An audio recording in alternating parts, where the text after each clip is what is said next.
Welcome friends, જેકે ફિનટેકમાં ફરી બધાનું સ્વાગત છે. હાલ આપણે ગવર્મેન્ટની એવી બે સ્કીમ વિશે ચર્ચા કરવાના છીએ જે 100% સેફ છે અને આપણને લોંગ ટર્મ ઇન્વેસ્ટમેન્ટનો ખૂબ સારો વિકલ્પ પણ આપે છે. જેમાંથી એક છે પબ્લિક પ્રોવિડન્ટ ફંડ અને બીજો છે નેશનલ પેન્શન સ્કીમ એટલે કે NPS. આ બંનેની આજે આપણા આજના વિડીયોમાં કમ્પેરિઝન કરીને બંને સ્કીમ વિશે ડિટેલમાં માહિતી મેળવવાના છીએ અને વિડીયોના અંતે આપણે એવા કન્ક્લુઝન પર આવવાના છીએ કે કઈ સ્કીમમાં આપણે ઇન્વેસ્ટમેન્ટ કરીને આપણે વધારે ફાયદો મેળવી શકીએ છીએ. આપણે આ કમ્પેરિઝનમાં સૌથી પહેલા સ્કીમના પ્રકારની વાત કરીએ તો PPF એ પ્યોર ઇન્વેસ્ટમેન્ટ સ્કીમ છે. એટલે કે તમારે નિશ્ચિત રકમ તેમાં ઇન્વેસ્ટમેન્ટ કરવાની હોય છે. જ્યારે મેચ્યોરિટી થાય છે ત્યારે ઇન્વેસ્ટમેન્ટ કરેલી તમારી વેલ્યુ તમને વ્યાજ સહિત પાછી મળે છે. બીજી બાજુ જે નેશનલ પેન્શન સ્કીમ છે તે ઇન્વેસ્ટમેન્ટ કમ રિટાયરમેન્ટ સ્કીમ છે. એટલે કે તમે જે ઇન્વેસ્ટમેન્ટ કરો છો તે તમારા રિટાયરમેન્ટ વખતે અમુક લમસમ રકમના રૂપમાં અને બાકીનું તમને પેન્શનના રૂપમાં તમને રિટર્ન મળે છે. ત્યાર પછી જોઈએ ઇન્વેસ્ટમેન્ટ તો PPFમાં તમારે 500 થી લઈને 1.5 લાખ સુધીની તમે ઇન્વેસ્ટમેન્ટ કરી શકો છો. એટલે કે તમારે વધારેમાં વધારે અહીંયા 1.5 લાખની લિમિટ છે. બીજી બાજુ NPSમાં તમે 1000 થી લઈને અનલિમિટેડ ઇન્વેસ્ટમેન્ટ કરી શકો છો. તમારે રિટાયરમેન્ટ વખતે કેટલી રકમ જોઈએ છે અને કેટલું પેન્શન જોઈએ છે તે ઉપરથી તમે નક્કી કરી શકો કે તમારે NPSમાં કેટલું ઇન્વેસ્ટમેન્ટ કરવું છે. ત્યાર પછી એજ લિમિટની વાત કરીએ તો PPF એકાઉન્ટ ખોલવા માટે કોઈ એજ લિમિટ નથી. એટલે કે તમે તાજા જન્મેલા બાળકનું પણ PPF એકાઉન્ટ ખોલાવી શકો છો. પરંતુ NPSમાં તમારે એકાઉન્ટ ખોલાવતી વખતે તમારી ઉંમર 18 વર્ષથી 70 વર્ષની વચ્ચે હોવી ખૂબ જરૂરી છે. એટલે કે 18 વર્ષથી 70 વર્ષનો કોઈ પણ ભારતીય રહીશ NPSમાં ખાતું ખોલાવી શકે છે. ત્યાર પછી વાત આવે છે મેચ્યોરિટીની તો PPFની મેચ્યોરિટી 15 વર્ષે થાય છે. એટલે કે જ્યારે તમે ખાતું ખોલાવો છો તેના 15 વર્ષ પછી તેની મેચ્યોરિટી થઈ જાય છે. જ્યારે આ 15 વર્ષ પૂરા થાય છે અને તમારે પૈસાની જરૂર નથી તો તમે તેને 5-5 વર્ષના બ્લોકમાં તેને એક્સટેન્ડ પણ કરી શકો છો. આ જ્યારે એક્સટેન્શનનો સમય આવે છે ત્યારે તમને બે વિકલ્પ પણ આપવામાં આવે છે. જેમાં પ્રથમ વિકલ્પમાં તમે પ્રથમ 15 વર્ષની જેમ જ તમે ઇન્વેસ્ટમેન્ટ કરવાનું પણ ચાલુ રાખી શકો છો અને બીજા વિકલ્પમાં તમે કોઈ પણ ઇન્વેસ્ટમેન્ટ વગર વ્યાજ કમાવાનું ચાલુ રાખી શકો છો. બીજી બાજુ આપણે NPSની મેચ્યોરિટીની વાત કરીએ તો તે આપણે આગળ જોયું તેમ રિટાયરમેન્ટ સ્કીમ છે. આથી તેની મેચ્યોરિટી તમારી જ્યારે 60 વર્ષની ઉંમર થાય છે ત્યારે જ થાય છે અને જો તે ઉંમરે તમારે પૈસાની જરૂર ન હોય તો 75 વર્ષ સુધી તમે તેને એક્સટેન્ડ પણ કરી શકો છો. આ સમયે જે તમારી મેચ્યોરિટી થાય છે તે પૂરેપૂરી રકમ તમને મળતી નથી, પરંતુ તે રકમમાંથી 60% રકમ જ તમને લમસમના રૂપમાં મળે છે અને બાકીની જે 40% રકમ છે તેમાંથી તમને એન્યુટી પ્લાન આપવામાં આવે છે. આ એન્યુટી પ્લાન તમારે કયા પ્રકારનો લેવો તે તમે નક્કી કરી શકો છો. આના વિશે આપણે NPSમાં ચર્ચા કરેલી તો પણ તમને એક બ્રીફમાં માહિતી આપી દઉં કે એન્યુટી પ્લાન મુખ્યત્વે 4 પ્રકારના હોય છે. પહેલા પ્રકારમાં તમને આજીવન પેન્શન મળતું રહે છે. બીજા પ્રકારમાં તમને આજીવન પેન્શન મળે છે પરંતુ તમારા મૃત્યુ પછી તમારા નોમિનીને મૂળ રકમ પરત થઈ જાય છે. ત્રીજા વિકલ્પમાં તમને અને તમારા સ્પાઉસને બંનેને આજીવન ઇન્કમ મળે છે અને ચોથો વિકલ્પ એવો છે કે તમને બંનેને આજીવન પેન્શન મળે છે અને તમારા બંનેના મૃત્યુ પછી તમારા નોમિનીને આ મૂળ રકમ પરત થઈ જાય છે. પરંતુ અહીંયા 1 નંબરથી 4 નંબર ઉપર જેમ આવતા જઈએ છીએ તેમ તેમ પેન્શનની રકમ થોડીક નાની થતી જાય છે કારણ કે અન્ય વિકલ્પો ખુલતા જાય છે. હવે આવે છે સૌથી વધારે મહત્વની વાત કે આ બંને સ્કીમમાં આપણને કેટલું રિટર્ન ઓન ઇન્વેસ્ટમેન્ટ મળતું હોય છે. એટલે કે બંને સ્કીમમાં કેટલું ROI હોય છે. PPFમાં ઇન્ટરેસ્ટનો રેટ દર ક્વાર્ટરની શરૂઆતમાં જ મિનિસ્ટ્રી ઓફ ફાઇનાન્સ દ્વારા નક્કી કરવામાં આવે છે. હાલ 7.10 ચાલે છે પરંતુ દર ક્વાર્ટરના અંતે તે બદલાઈ પણ શકે છે. જ્યારે NPSમાં આપણે ROI ની વાત કરીએ તો તે સંપૂર્ણ રીતે આપણા ઇન્વેસ્ટમેન્ટની ચોઇસ ઉપર આધારિત છે. આ થોડું કોમ્પ્લિકેટેડ છે એટલે ધ્યાનથી સાંભળજો. NPSમાં આપણે જે ઇન્વેસ્ટમેન્ટ કરીએ છીએ અને તે ઇન્વેસ્ટમેન્ટ કરેલી રકમ કઈ જગ્યાએ ઇન્વેસ્ટમેન્ટ થાય એના માટે આપણી પાસે 4 વિકલ્પો હોય છે. એક ઇક્વિટી જેમાં હાઈ રિસ્ક હાઈ રિટર્ન હોય છે. ત્યાર પછીનો વિકલ્પ છે કોર્પોરેટ બોન્ડ કે જેમાં મોડરેટ રિસ્ક અને મોડરેટ રિટર્ન હોય છે. ત્યાર પછી છે ગવર્મેન્ટ સિક્યુરિટી કે જેમાં કોઈ રિસ્ક હોતું નથી પરંતુ રિટર્ન પણ થોડુંક ઓછું હોય છે. અને ત્યાર પછી આવે છે AIF એટલે કે અલ્ટરનેટિવ ઇન્વેસ્ટમેન્ટ ફંડ. આ 4 વિકલ્પમાંથી એક્ટિવ ચોઇસ દ્વારા આપણે નક્કી પણ કરી શકીએ છીએ કે કયા વિકલ્પમાં આપણે કેટલું ઇન્વેસ્ટમેન્ટ કરવું. અહીંયા ઇક્વિટીમાં 75% કેપ લગાવેલી છે એટલે કે 75% કરતાં વધારેનો ફંડ આપણે ઇક્વિટીમાં રોકી નથી શકતા.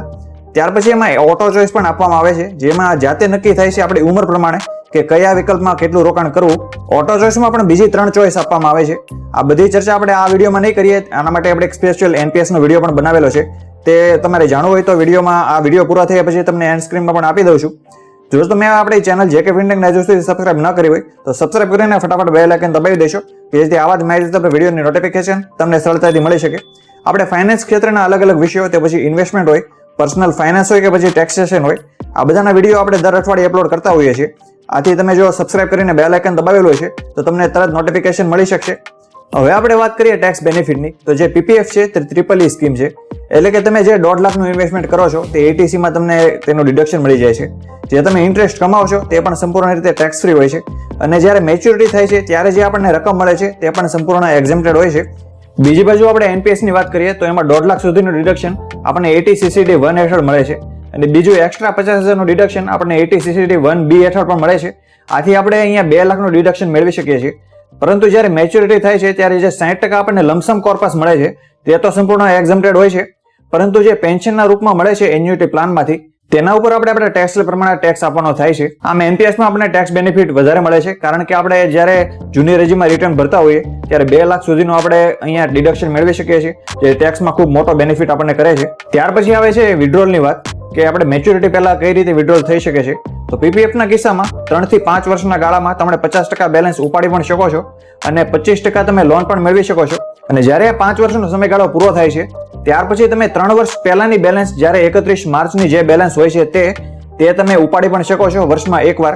અને જ્યારે 5-5 વર્ષના બ્લોકમાં તમે એક્સટેન્શન કરો છો ત્યારે પણ તમે વર્ષમાં એક વખત સંપૂર્ણ રકમ પણ ઉપાડી શકો છો. આમ એક વખત 5 વર્ષનો સમયગાળો પૂરો થાય છે ત્યાર પછી પીપીએફ એ ખૂબ લિક્વિડ બની જાય છે. બીજી બાજુ એનપીએસ ની વાત કરીએ તો તેમાં 10 વર્ષ સુધી તમે કોઈ પણ રકમ ઉપાડી નથી શકતા. 10 વર્ષ પછી પણ જો તમે વિડ્રોલ આપો છો તો તે તમને 20% લમસમના રૂપમાં અને 80% એન્યુટી પ્લાન ખરીદવા માટે જ મળે છે. આથી એનપીએસમાં લિક્વિડિટી ખૂબ ઓછી જોવા મળે છે. તેનું બીજું કારણ એ પણ છે કે ગવર્મેન્ટ દ્વારા એનપીએસને સ્પેશિયલ રિટાયરમેન્ટ માટે જ લાવવામાં આવેલી છે. આથી ગવર્મેન્ટ એવું ઈચ્છે છે કે વ્યક્તિ એનપીએસમાં રહેલી રકમ 60 વર્ષ પછી જ ઉપાડે, પરંતુ આમાં 3 વર્ષ પછી તમે 25% તમારી બેલેન્સના રકમ ઉપાડી પણ શકો છો, પરંતુ તે તમને એક્સેપ્શનલ કેસમાં પરવાનગી આપવામાં આવે છે.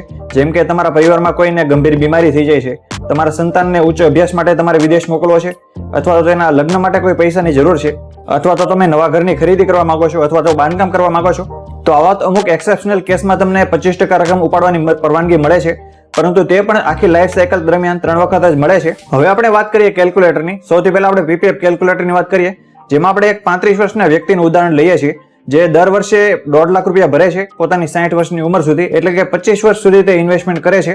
અહીંયા આપણે હાલનો જ ઇન્ટરેસ્ટ રેટ લીધેલો છે, એટલે કે અત્યારે 7.10 ચાલે છે. તે આપણે આગળ જોયું તેમ ફરી પણ શકે છે, પરંતુ અહીંયા આપણે ગણતરીમાં સરળતા માટે 7.10 લીધેલો છે. તો જ્યારે વ્યક્તિ 60 વર્ષનો થાય છે ત્યારે તેના પીપીએફ એકાઉન્ટમાં 1 કરોડ જેટલી રકમ જમા હશે. આ સંપૂર્ણ એક્ઝમ્પ્ટેડ છે, એટલે આની ઉપર તેને કોઈ ટેક્સ ભરવાનો નહીં થાય. અને જો આ રકમ તેમાં રાખશે તો તેને 7 લાખ કરતાં પણ વધારેનું વ્યાજ દર વર્ષે કમાતો જ હશે, જે પણ સંપૂર્ણ રીતે એક્ઝમ્પ્ટેડ હશે. હવે આપણે વાત કરીએ એનપીએસ કેલ્ક્યુલેટરની, જેમાં સેમ વ્યક્તિનું ઉદાહરણ આપણે લઈએ છીએ કે તેની ઉંમર 35 વર્ષ છે અને દર વર્ષે તે 1.5 લાખ રૂપિયા 25 વર્ષ સુધી જમા કરે છે. અહીંયા આપણે આરઓઆઈ આપણી ચોઈસ ઉપર નક્કી થાય છે. આથી જો આપણે થોડીક એગ્રેસિવ ચોઈસ આપીશું, એટલે કે 60 થી 70% આપણે ઇક્વિટીમાં રોકાણ કરીશું અને બાકીનું 15-20% આપણે ગવર્મેન્ટ સિક્યુરિટી અને કોર્પોરેટ બોન્ડમાં રોકાણ કરીશું, તો આપણો આરઓઆઈ લગભગ 11 થી 12% આસપાસ તો આવશે જ. આથી જ્યારે આપણે 60 વર્ષના થશું ત્યારે આપણી પાસે 1.97 લાખ જેટલું કોર્પસ ભેગું થશે. આ કોર્પસ આપણને સંપૂર્ણ રીતે મળતું નથી, પરંતુ આપણે આગળ વાત કરી તેમ 60% આપણને લમસમના રૂપમાં, એટલે કે 1.18 લાખ રૂપિયા આપણને ડાયરેક્ટ આપણા બેંક ખાતામાં જમા થાય છે.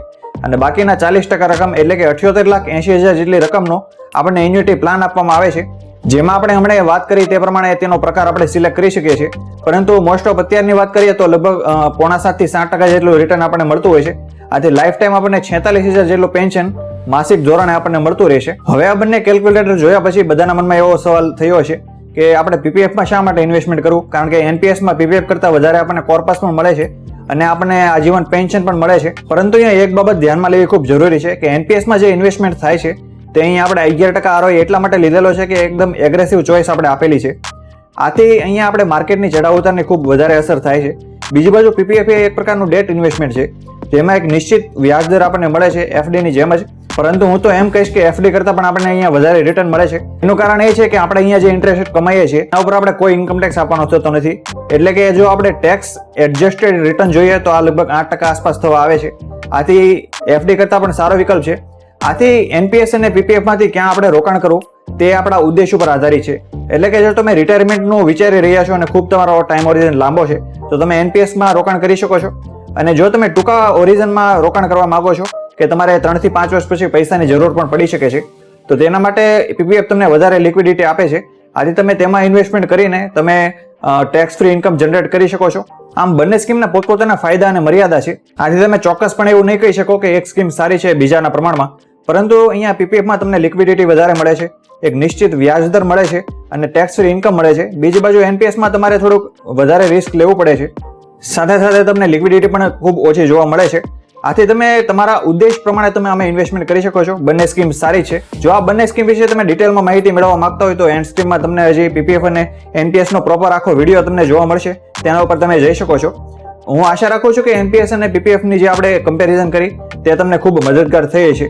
આ વિડીયોને તમારા મિત્રો અને સ્વજનો વચ્ચે વધારેમાં વધારે શેર કરો કે જેથી બધા જ આનો ફાયદો ઉઠાવી શકે અને ઇન્વેસ્ટમેન્ટ બાબતે જાગૃત થાય, જે આપણી ચેનલનો અને આ વિડીયોનો એકમાત્ર ઉદ્દેશ પણ રહ્યો છે.